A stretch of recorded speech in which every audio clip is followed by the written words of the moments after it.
Assalamualaikum warahmatullahi wabarakatuh. Alhamdulillahi rabbil alamin. Wassalatu wassalam ala asrafil anbiya'i wal mursalin Sayyidina wa habibina wa syafi'ina wa dhunubina Sayyidina Maulana Abul Qasim al-Mustafa Muhammad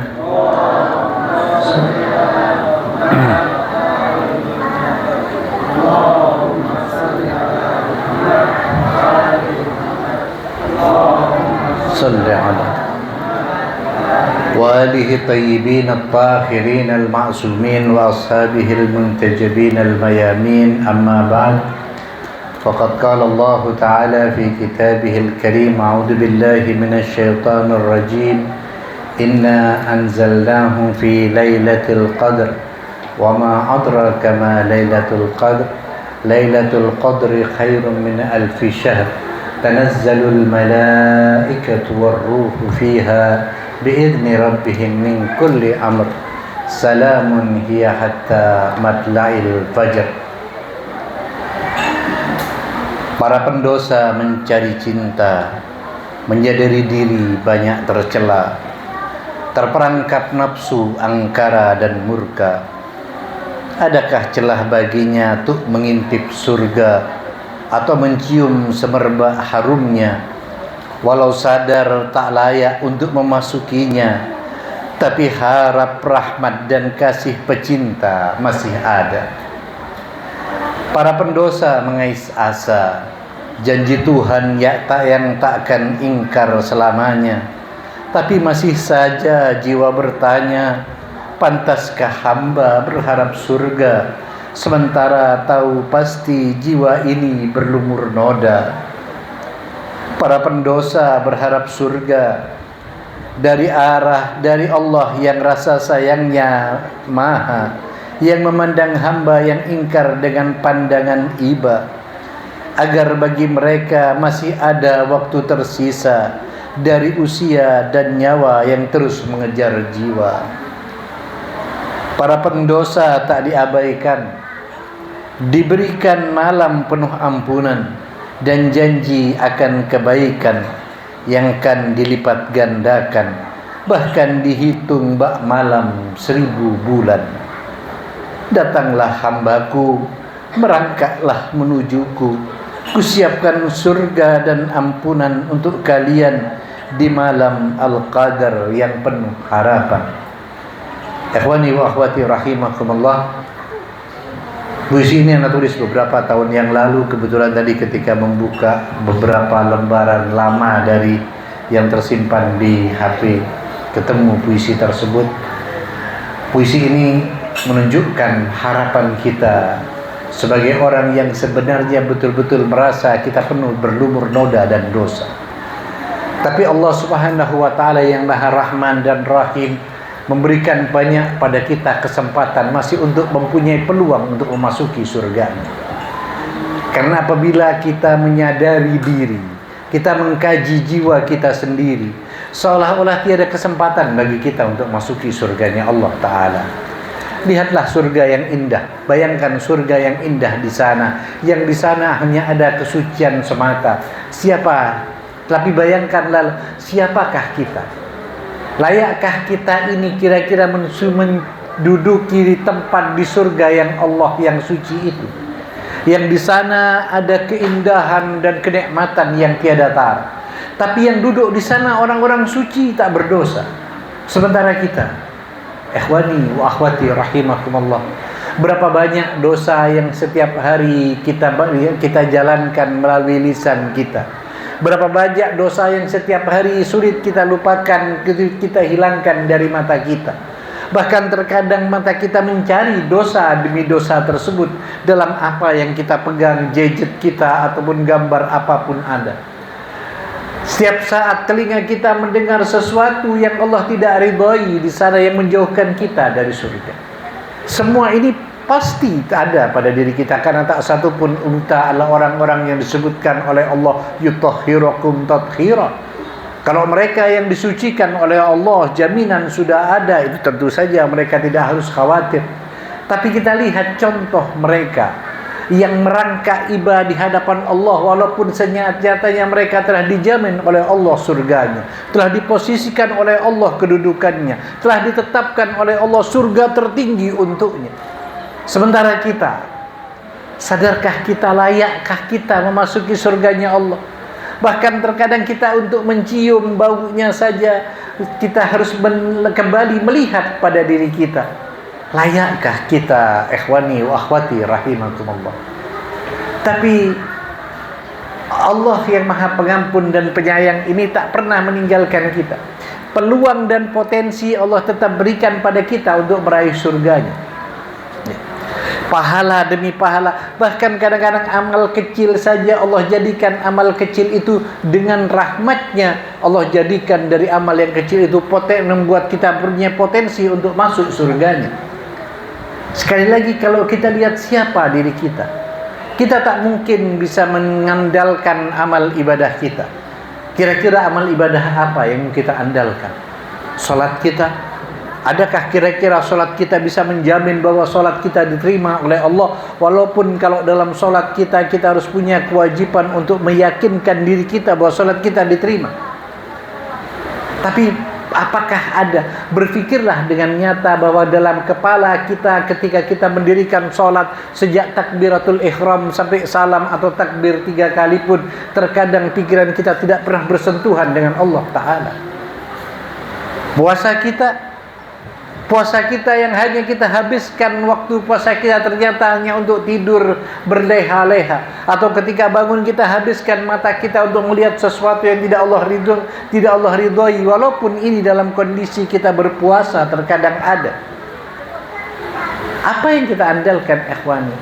Sedekah kita, berapa banyak kita bersedekah yang kira-kira bisa menebus surganya Allah dengan yang begitu mahal dari apa yang kita miliki?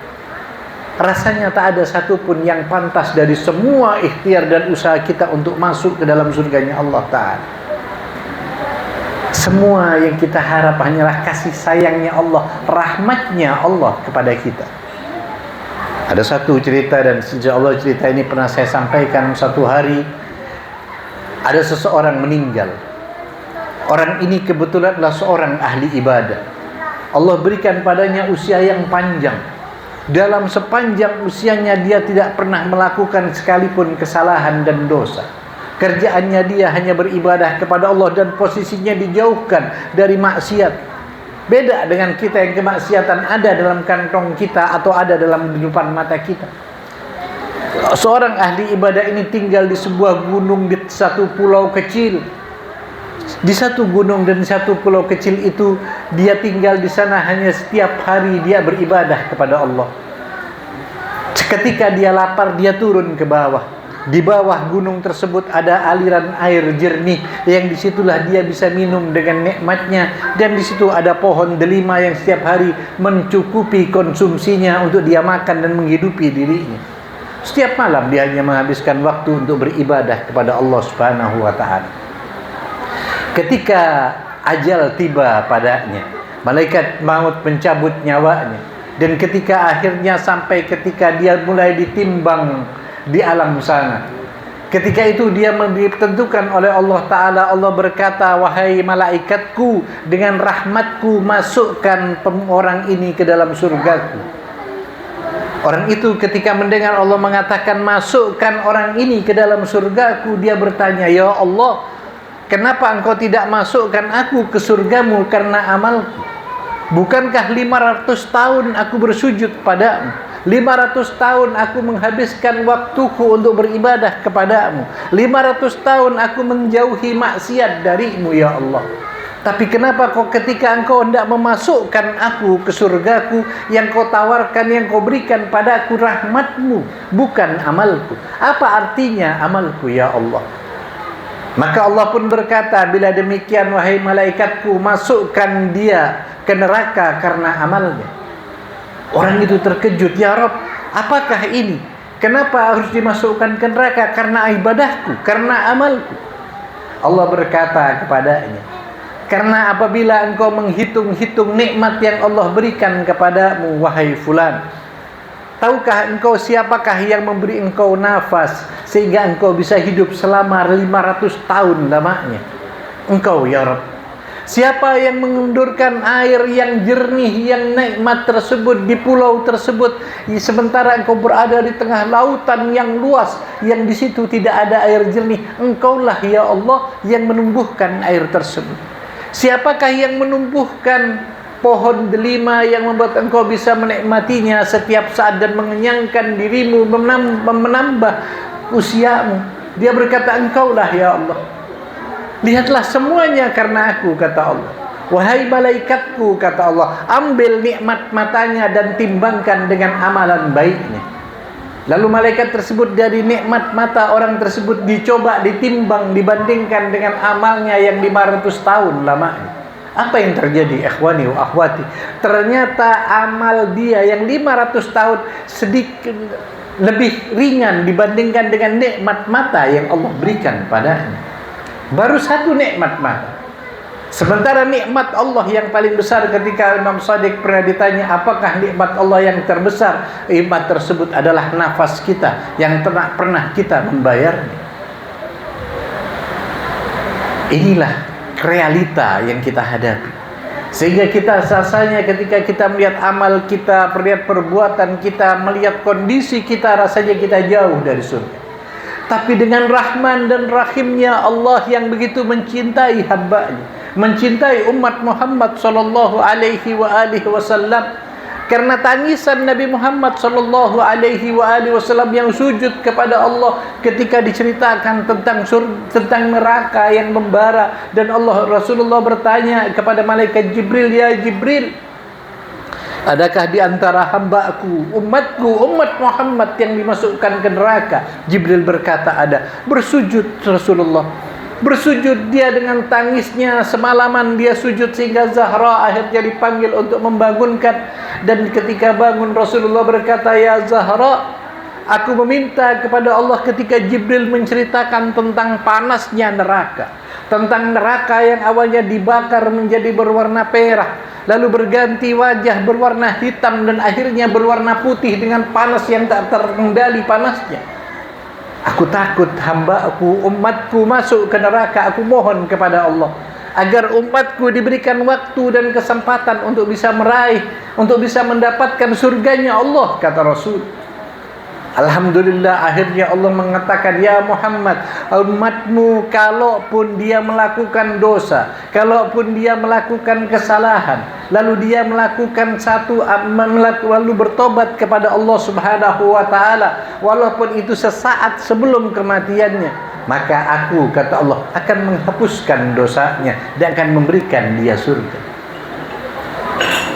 Ikhwani wa akhwati rahimakumullah.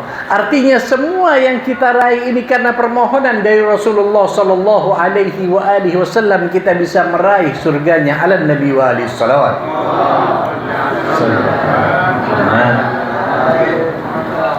Allahumma salli ala Muhammad.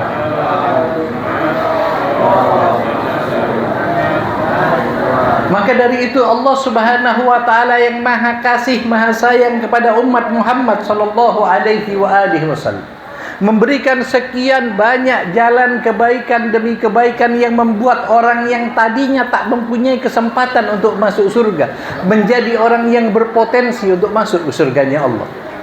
Allah berikan bagi umat Muhammad sallallahu alaihi wasallam satu amalan kecil dilipat gandakan oleh Allah Subhanahu wa taala. Satu amalan yang sederhana mempunyai nilai yang tinggi di sisi Allah Subhanahu wa taala. Inilah cara-cara Allah. Apalagi Allah masih berikan saja bukan hanya amalan-amalan biasa di bulan-bulan tertentu, wabil khusus di bulan Ramadan. Allah angkat derajat umat Muhammad sallallahu alaihi wasallam. Allah undang mereka, umat Muhammad sallallahu alaihi wasallam ini, untuk menjadi tamunya, dimuliakan oleh Allah, dilipat gandakan pahalanya, diberikan oleh Allah keutamaan demi keutamaan kepada mereka. Potensi orang yang tadinya tidak punya peluang sama sekali untuk masuk surganya karena kehendak Allah, Lalu karena ridhanya Rasul sallallahu alaihi wasallam dibukakan jalan untuk meraih surganya Allah. Amalan kita disebutkan ketika Rasulullah berkhutbah di akhir bulan Sya'ban ketika menceritakan tentang Ramadan. Rasulullah mengatakan, kalian semua du'itum fihi ila diyafatillah, kalian diundang menjadi tamunya Allah. Bayangin, pendosa-pendosa seperti kita. Maka tadi doa yang dibaca terakhir oleh Habib Isa tadi mengatakan, ya Allah, sekarang ini para pendosa merapat di pintumu. Perahu-perahu kecil mereka merapat di dermaga rahmatmu ya Allah. Kenapa demikian? Karena kita pendosa. Tapi Allah mengundang para pendosa ini untuk menjadi tamunya. Bayangkan, dimuliakan oleh Allah. Karena siapa? Karena Nabiuna Muhammad sallallahu alaihi wasallam. Salawat.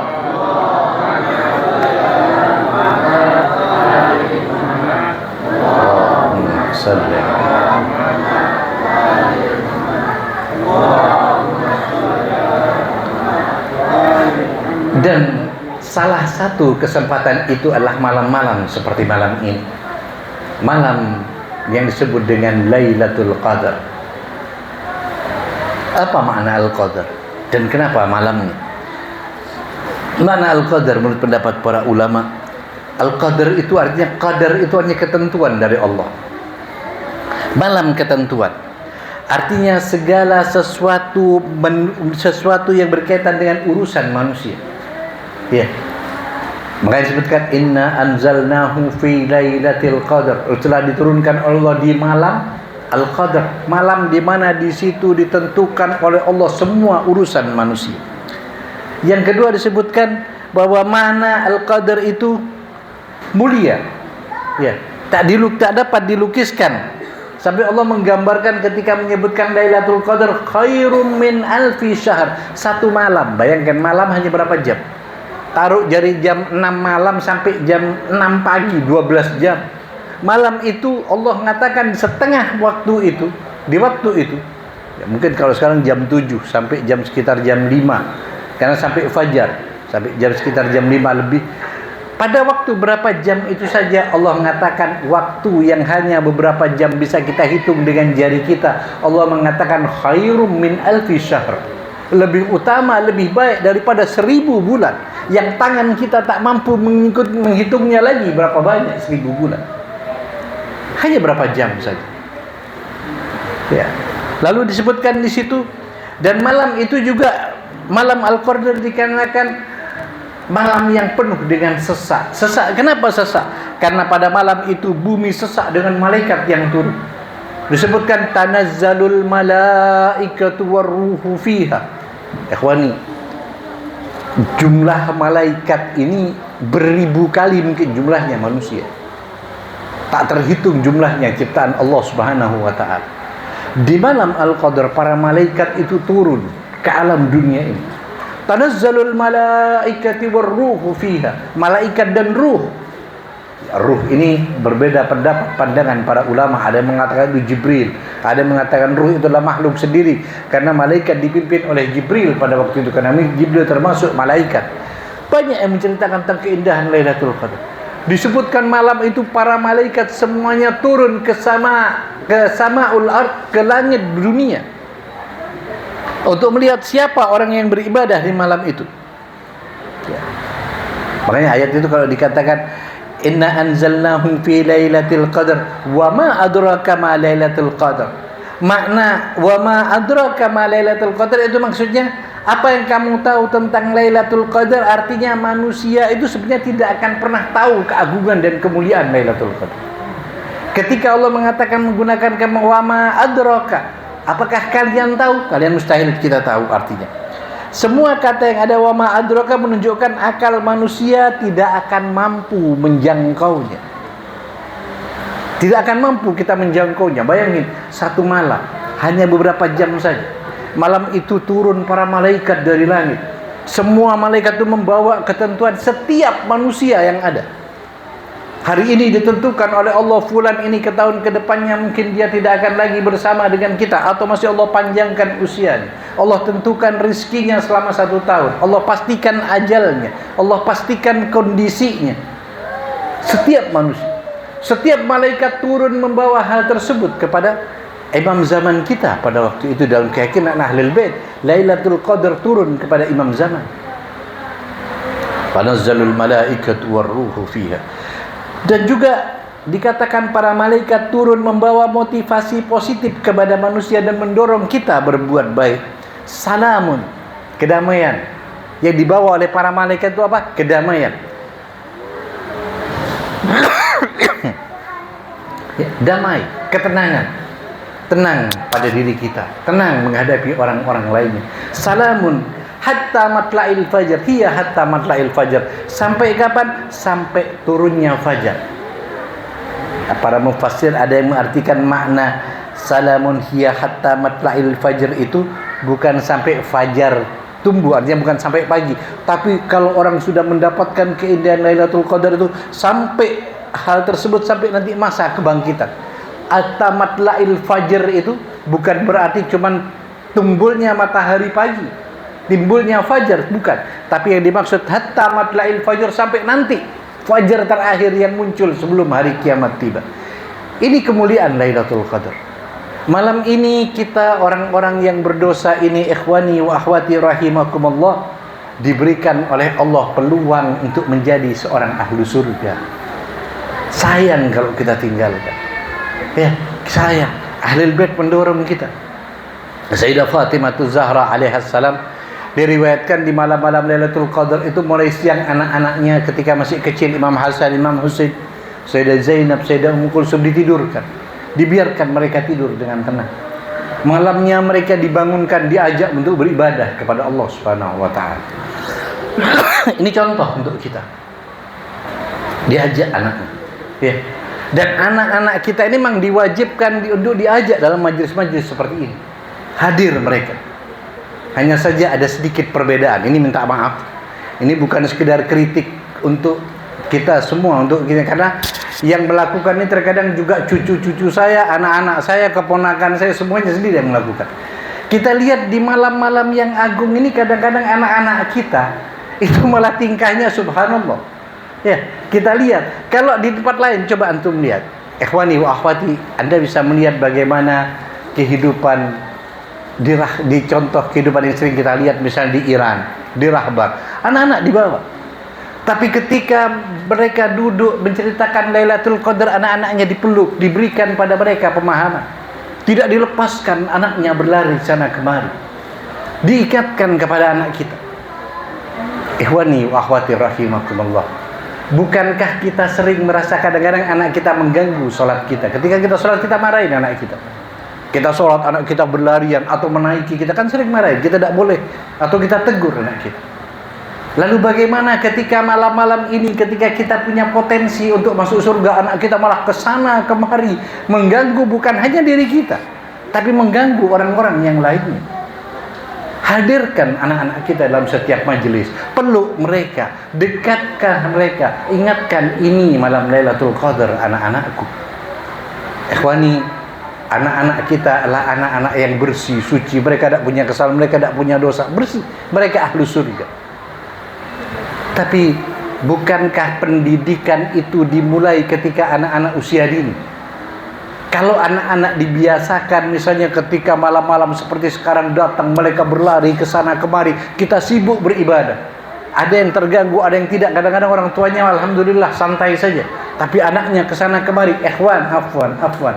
Kita sendiri kadang-kadang merasa terganggu dengan hal itu, tapi anak kita berlarian. Kita yang biasanya kalau anak kita pun mengganggu sholat kita atau ibadah keluarga kita, misalnya seorang ibu melihat anaknya berlarian mengganggu suaminya sedang sholat, ditegur anaknya. Kenapa saat-saat seperti ini kita biarkan? Anak-anak kita adalah orang-orang yang akhirnya ketika terbiasa berpikir bahwa di malam-malam Lailatul Qadar bukan malam yang tenang untuk beribadah, tapi dalam hati mereka malam Lailatul Qadar adalah malam yang indah karena semalaman mereka bebas bermain. Orang tuaku akan asik melakukan ibadahnya, sementara kita bebas bermain, katanya. Ini tertanam di hati mereka. Kalau kita biarkan seperti ini terus. Ini yang kita lakukan sekarang, bagaimana? Peluk anak kita tersayang. Kita mencintai anak-anak kita. Kita biasa memeluk tangannya, mencium tangan anak-anak kita.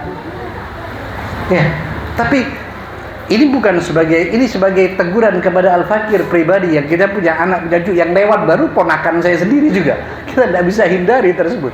Tapi ini yang kita mulai sekarang biasakan kepada ibu-ibu, kepada bapak sekalian, perlu anak-anak kalian dudukkan, tenangkan dan ceritakan kepada mereka indahnya Lailatul Qadar. Biasakan mereka tenang, biasakan mereka merasa nyaman di malam-malam yang indah ini.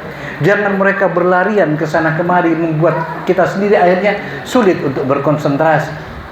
Ikhwani wa akhwati rahimakumullah, mohon maaf. Satu hal lagi. Ini kebetulan hari ini kita juga punya pesanan untuk menyampaikan dari Madin, Madrasah Diniyah.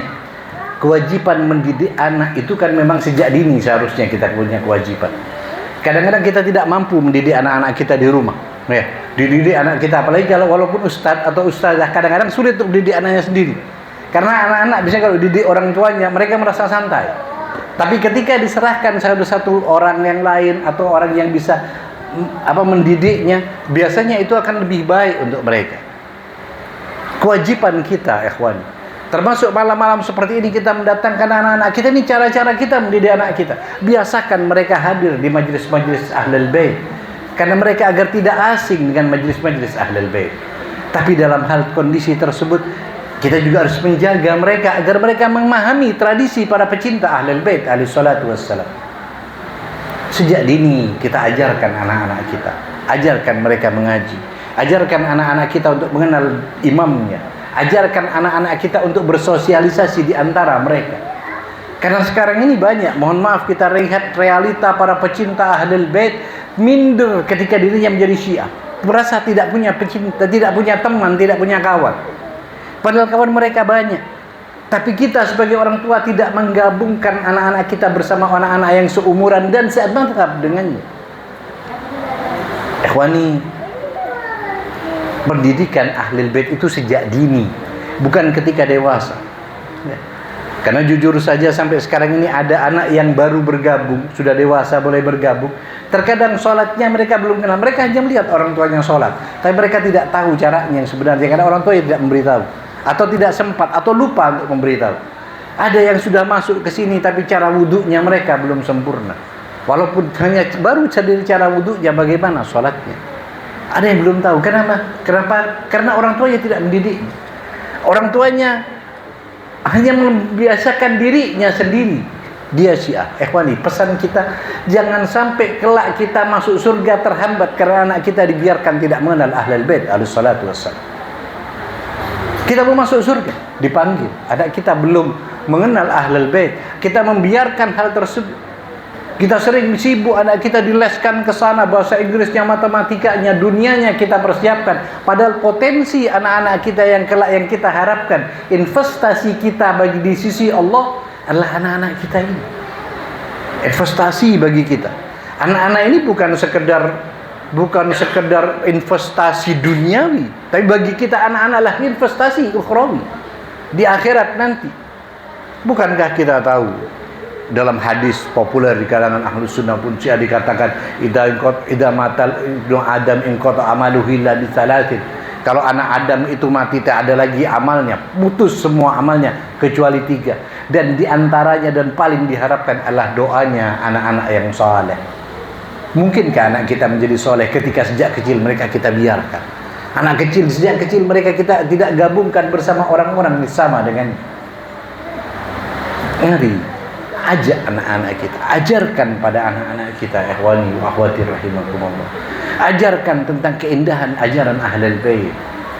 Di tempat ini, di majelis ini sudah mulai sekian tahun. Ada Madin, dulu namanya TPQ, di Taman Pendidikan Quran dan Diniyah Ahlul Bait Al-Hujjah. Sekarang bernama Madin Madrasah Diniyah. Hanya 2 minggu sekali. Tidak setiap minggu, 2 minggu sekali, 1 hari, sejak pagi sampai sore mereka diajarkan sholat duhur dan sholat asarnya bersama. Sederhana. Cuman 2 minggu sekali kita bawa anak-anak kita, biasakan untuk bergabung dengan orang-orang, dengan teman-temannya semadzhab, sholat mereka, beli ajarkan cara wudhu mereka. Tapi coba berapa persen anak-anak kita yang telah diikutkan hal-hal seperti ini? Padahal Madin ini yang terutama di sini Itu mereka sudah punya kurikulum yang telah disusun oleh para asatid, bukan disusun oleh orang setempat, tidak. Disusun oleh para asatid yang sudah punya pengalaman untuk mengajar, dan juga sudah disusun oleh orang-orang yang kompeten dalam hal ini. Ini yang perlu kita pahami. Maka ikhwani wa akhwati, kita wajib menyekolahkan anak kita, mengajarkan kepada anak-anak kita, mengajak mereka dalam majelis-majelis indah seperti ini. Biasakan mereka hadir di majelis, mereka duduk bersama, mereka diajarkan untuk tenang duduk ketika ada orang berbicara. Biarkan mereka bermain ketika ada waktu beristirahat sejenak. Biarkan mereka bersama dengan teman-temannya bercerita. Tapi ketika ada majelis, mari ikhwani, akhwat, ibu, bapak dan ibu kita, peluk anak-anak kita, dudukkan di samping kita. Ketika dia melompat, pegang dulu, ingatkan kepada mereka. Mungkin kita berkorban, kita tidak bisa khusyuk karena anak kita tidak bisa diam. Tapi bayangkan kita membiarkan ratusan orang yang lain merasakan kehusyuan karena anak-anak kita telah kita pegang dan kita kendalikan. Dan lalu anak-anak kita biasakan masuk berkumpul dengan teman sejawatnya, teman seusianya yang mereka juga mencintai Ahlul Bait. Dikenalkan tentang Ahlul Bait sejak dini, diajarkan mereka beribadah dengan cara Ahlul Bait. Mereka tidak ragu-ragu. Mereka ketika muncul nanti ke permukaan, ketika mereka telah hadir di tengah-tengah masyarakat, mereka tidak merasa sendiri. Aku punya teman, aku punya orang yang sama denganku. Ini yang perlu kita tanamkan. Maka ikhwani wa akhwati rahimakumullah, sekali lagi mari dorong anak-anak kita. Kewajiban, wajib bagi kita. Hukumnya ya, karena Allah merintahkan kepada kita ku anfusakum wa ahlikum naro. Allah tidak menyatakan ku anfusakum saja, tidak dirimu saja yang harus dilindungi, diselamatkan dari api neraka, tapi wa ahlikum, dan keluarga kalian. Ketika kita siap untuk masuk surga, tapi keluarga kita tidak melakukan hal tersebut karena kita membiarkannya, kita tidak mendidiknya, kita tidak mengajarkan kepadanya sejak dini, maka surga itu akan tertahan untuk kita. Kita tidak akan bisa memasukinya. Kita bersolawat 1000 tiap kali, tiap hari mungkin, atau kita berkatakan tidak lepas dari doa atau majelis kita, atau kita sering memberikan kebaikan untuk orang lain, tapi anak kita tidak terdidik, belum sempurna iman kita, dan kita pun akan masih dimintai pertanggungjawabkan. Ingatlah, Allah berfirman, ku anfusakum wa ahlikum naro. Bukan diri kalian saja, tapi juga keluarga kalian. Mudah-mudahan apa yang Al-Fakir sampaikan malam ini dengan keindahan Lailatul Qadar, potensi yang Allah berikan kepada kita, dan dari itu kita bangun kesadaran kita untuk menjaga anak-anak kita dan mengajak anak-anak kita untuk juga mendapatkan potensi surga yang Allah janjikan di malam-malam indah seperti ini. Kita ajak anak-anak kita kelak untuk kita masuk surganya Allah tidak sendiri, tapi anak-anak kita gandeng bersama kita. Atau kalau perlu, ketika kita terjerumus, anak kita kelak yang akan menggandeng tangan kita menuju surganya Allah Subhanahu wa ta'ala. Ikhwani, ingat, dalam kita memahami, bukan anak saja yang kita tuntut untuk tidak berdurhaka kepada orang tuanya. Terkadang orang tua durhaka kepada anaknya karena membiarkan anak-anaknya tidak terdidik, tidak membiarkan anak-anaknya untuk mengenal Allah dan Rasulnya dan Ahlul Bait alaihi salatu wassalam. Kenalkan sejak dini, wajib hukumnya untuk kita. Mari motivasi diri kita. Hanya waktu sebentar, waktu 2 minggu sekali, dan itu pun kita punya waktu 1 hari saja, kita biarkan anak kita. Berapa banyak kita leskan anak kita keluar mencari ilmu duniawi? Kapan kita investasi untuk akhirat kita selain untuk dunia kita? Betul, wala tansa nasibaka minad dunya. Tidak boleh kita melupakan dunia, tapi kewajiban akhirat lebih di atas dunia. Mudah-mudahan malam Lailatul Qadar, malam ini malam kedua, 3, Allah bukakan pintu rahmatnya dan mencatat semua amalan-amalan baik kita dengan amalan lebih baik daripada 1000 bulan. Mudah-mudahan malam ini duduknya kita di majlis ini membuat kedua orang tua kita disirami rahmat oleh Allah Subhanahu wa ta'ala. Mudah-mudahan dengan duduknya kita di tempat ini, insya Allah dosa-dosa kita berguguran satu dengan yang lainnya, sehingga pulang keluar dari bulan Ramadan dalam kondisi kita telah terampuni dari segala kesalahan dan dosa. Mudah-mudahan ya Allah, Engkau terima amal kami yang sedikit dan Engkau hapuskan dosa kami yang banyak. Mudah-mudahan Engkau terima sedikitnya perbuatan baik kami, dan Kau lupakan kejahatan kami yang tak terhingga, tak terhitung banyaknya. Dan mudah-mudahan dengan rahmat-Mu ya Allah, kelak Kau masukkan kami ke surga-Mu. berjumpa dengan para pemimpin kami, berjumpa dengan para ahlul bait alaihi salatu wassalam yang kami rindukan. Temukan kami kelak dengan kekasihmu Muhammad sallallahu alaihi wasallam, dan izinkan kami kelak mencium tangan Amirul Mukminin Ali bin Abi Thalib ya Allah, dan izinkan kami meluk bunda kami Zahra ya Allah. Izinkan kami kelak berjumpa melihat Al-Hasan yang katanya diracun menghijau tubuhnya, dan melihat Al-Husain yang dulu dipenggal kepalanya dan kami tangisi di setiap Muharram dan kami tak sempat melihatnya. Izinkan kami melihat orang yang melakukan doa yang begitu indah, Ali Zainal Abidin Sajjad, dan orang yang mencerahkan sebagaimana Al-Imam Baqir dan Imam Shadiq alaihi salam, yang kami pun mengatakan mengikuti mazhabnya, mazhab Ja'fari. Izinkan kami melihat orang yang sabar, Musa Al-Kazim, yang puluhan tahun dia di penjara, dia menghabiskan hidupnya dalam penjara yang menyakitkan. Izinkan kami berjumpa dengan imam kami, Imam Ridha, yang dia rela menyerahkan posisinya sebagai putra mahkotanya untuk keselamatan hamba-hamba Allah sebagai pengikut dan pecintanya. Izinkan kami berjumpa dengan Imam Jawad, dengan putranya Imam Muhammad Al-Hadi dan putranya Al-Imam Hasan Al-Askari, dan jadikan kami kelak ya Allah bersama sahibil asri waz zaman al-muntadhar ajalallahu ta'ala farajahu syarif. Semoga Allah merahmatinya dan memandang kita dengan rahmat-Nya dan mendoakan kita malam ini. Dan ya Allah, kami mohon terimalah ruh suci pemimpin kami Sayyidul Qaid Syed Ali Khamenei, dan berikanlah posisi yang tertinggi untuknya bersama dengan Imam Khomeini, Said Hasan Nasrullah dan para syuhada ya Allah.